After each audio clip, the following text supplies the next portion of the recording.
नमस्कार. आज आपण शनी या ग्रहासंदर्भात माहिती घेणार आहोत.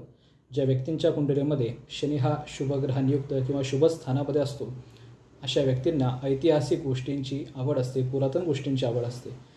ही व्यक्ती न्यायप्रिय असते. अशा व्यक्तींना गैरवर्तन खपत नाही. जीवनातील घडामोडींविषयी किंवा परिस्थितीविषयी संयमाने विचार करण्याची, दृढपणे विचार करण्याची यांच्याकडे हातोटी असते. परंतु हाच शनी जर अनिष्ट ग्रहस्थितीमध्ये असेल तर मात्र अशा व्यक्तींना जीवनामध्ये अधिक संघर्ष करावा लागतो.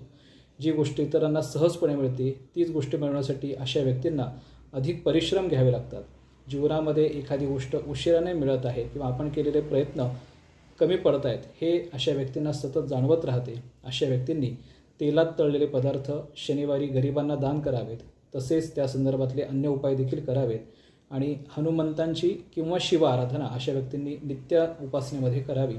तसेच चांगले कर्म करावे की जेणेकरून शनिदेवता आपल्याला अनुकूल फळ देण्यास सहाय्य होते. शनिग्रहाविषयी बरेच गैरसमज आहेत, परंतु योग्य कर्म केले तर निश्चितच आपल्याला शुभफळांची प्राप्ती होते.